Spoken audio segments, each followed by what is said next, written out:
Welcome back. Break पे जाने से पहले हम सानिया सियालकोट पे हलकों की सियासत पे बात करते हैं। इमरान, आप बता रहे थे कि हलके भी वहाँ पे डिवाइड है और जो पॉलिटिकल स्टैंस नज़र आ रहा है उसमें हलकों की सियासत भी हो रही है। एक बदकिस्मती की बात है कि जब मैंने ये बात की कि दोनों हलका NA 111 NA 110 और दोनों हलकों में ये काम हुआ है। हाफिज़ मुगीस और मुनीब हलका NA 110 में है और बिलाल का जो मर्डर होता है NA 111 में वो डॉक्टर फिरदौस आशिक अवान साहब का हलका है। क्या ये बात दुरुस्त है कि दोनों पार्टीज़ दोनों जगहों पर स्टैंड लिए हुए हैं?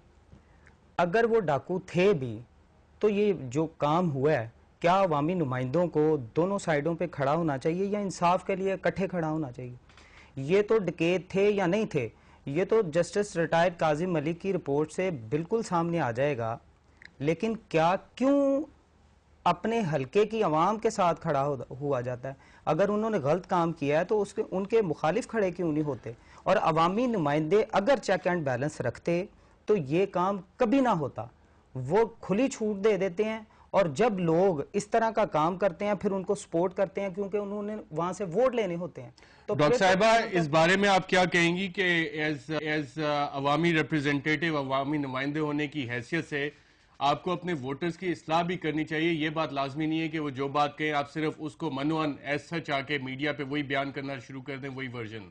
सबसे पहली बात तो ये है कि बड़ा इंटरेस्टिंग स्टेटमेंट है हाफिज साहब की। आज पूरे दिन से वो एक स्पेसिफिक चैनल पे बैठ के मेरा मीडिया ट्रायल कर रहे हैं। असल मसला ये है कि ख्वाजा आसफ साहब का 110 हल्का या मेरा 111 हल्का, ना ख्वाजा साहब ने इस पे सियासत की है ना मैंने की है।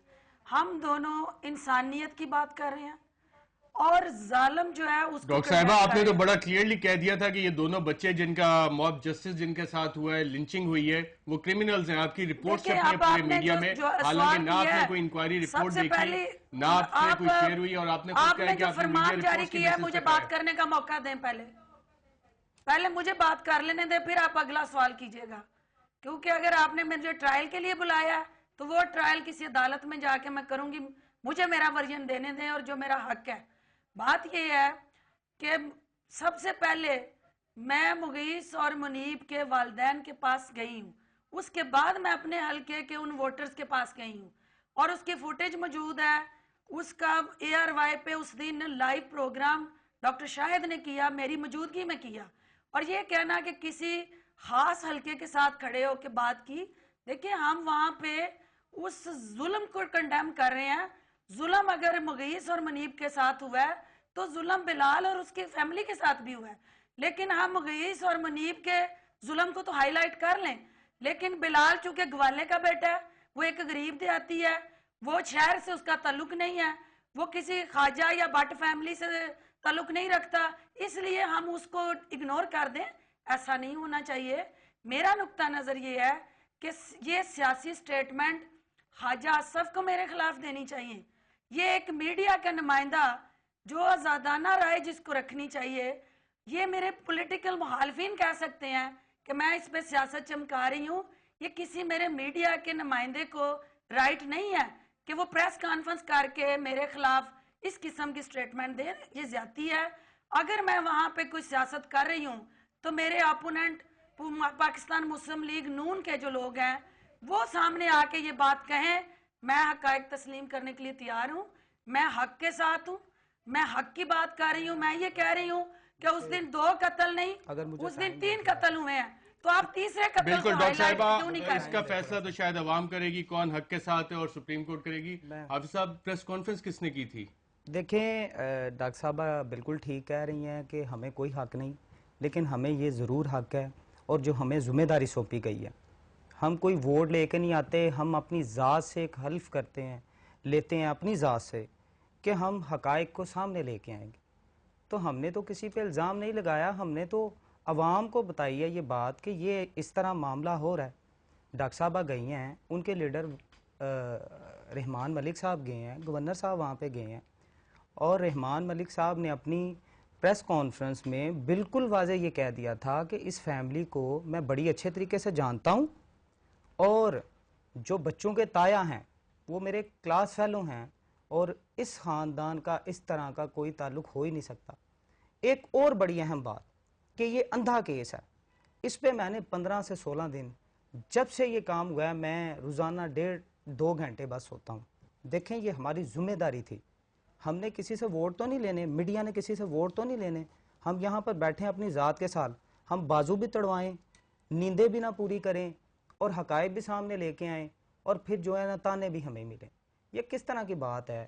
चलें, बच्चे, वो तो आप अपनी जिम्मेदारी पूरी करें। बच्चों की बात मैं अगर कहूं, वकार चौहान साहब और जुल्फिकार चीमा साहब का अगर बैकग्राउंड देखा जाए तो इनके मुस्लिम लीग नवाज से बड़े क्लोज किस्म के रवाबित निकलते हैं। वकार चौहान साहब दामाद हैं राव इकबाल के, जो कि आरपीओ रावलपिंडी हैं, और वो नवाज शरीफ साहब के साथ जब चीफ मिनिस्टर थे और फिर प्राइम मिनिस्टर थे, इंपॉर्टेंट पोस्टिंग्स पे अपॉइंटेड रहे।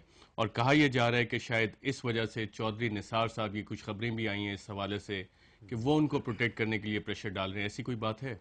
देखिए, अगर उनको प्रोटेक्ट करने के लिए कोई प्रेशर होता तो फिर उनके साथ यही सलूक होता। उनको बाकायदा जो है वो इससे पहले कि उनके ख़िलाफ़ इंक्वायरी रिपोर्ट या इन्वेस्टिगेशन रिपोर्ट मुकम्मल होती, उनको जो है वो सस्पेंड जो है वो करवाया गया और पंजाब गवर्नमेंट की रिक्वेस्ट के ऊपर वो सस्पेंड हुए और उसके बाद उनको डिटेन किया गया। और अब उनके ख़िलाफ़ जो जुर्म इन्वेस्टिगेशन में और इंक्वायरी कमीशन की रिपोर्ट में साबित होगा, उसके मुताबिक उनका ट्रायल होगा। अब सज़ा जज़ा का फैसला तो अदालत ने करना है, वो गवर्नमेंट ने करना नहीं है। और आरपीओ गुजरांवाला जुल्फिकार चीमा, उनके बारे में कहा जा रहा है कि पंजाब हुकूमत ने उन्हें बड़े आराम से उठा के ट्रांसफ़र कर दिया है और उसकी वजह यह है कि उनके भाई खुद वहाँ पे गुजरांवाला से मुस्लिम लीग नवाज के एमएनए हैं और उनके भाई के जो ससुर हैं वो जस्टिस रिटायर्ड रफ़ीक तारड़, जो कि मुस्लिम लीग नवाज के प्रेसिडेंट थे। इतने जब स्ट्रॉन्ग फैमिली लिंक्स हो तो आरपीओ का सिर्फ ट्रांसफ़र से मसला हल हो जाएगा? देखें, बात यह है कि जहाँ तक आरपीओ साहब की ट्रांसफ़र से मसला हल होने का मामला है, देखें ये वाक़या हुआ है 15 तारीख को और इसका जाके नोटिस हुआ है 20 को और 18 और 20 को जाके इसका जो है वो नोटिस लिया गया है। इस दौरान डीपीओ की भी और आरपीओ की ज़िम्मेदारी थी कि इस जो बर्बरियत वहाँ पे हुई है, इस वाक़े से गवर्नमेंट को पूरी तरह से आगाह करते, ना सिर्फ आगाह करते बल्कि इनके ख़िलाफ़ एक्शन लेते। जो एक्शन ये बाद में सारे हुए हैं, इनको चाहिए था कि ये 16 तारीख को ले लेते। इसमें जो उन्होंने कोताही बरती है, उस बुनियाद के ऊपर उनको जो है वो ओएसटी बनाया गया या ट्रांसफ़र किया गया है। अब आगे जो वाक़या हुआ है वहाँ पे, उस वाक़या से उनका किस हद तक और किस तरह से तल्लुक़ बनता है, वो ये फ़ैसला करेगा इंक्वायरी कमीशन और इन्वेस्टिगेशन रिपोर्ट। अब उसमें जो फ़ैसला होगा, अब उसमें तो गवर्नमेंट ने कुछ नहीं करना। वो तमाम सबूत, वो तमाम जो इन्वेस्टिगेशन और इंक्वायरी कमीशन की रिपोर्ट है, वो एक अदालत में पेश होगी जो कि इंसदाद दहशत गर्दी की अदालत है। अब अदालत ने इन सबूतों के ऊपर फैसला करना है कि किसका क्या गुनाह है, कितना बनता है, उसको कितनी सज़ा होनी चाहिए।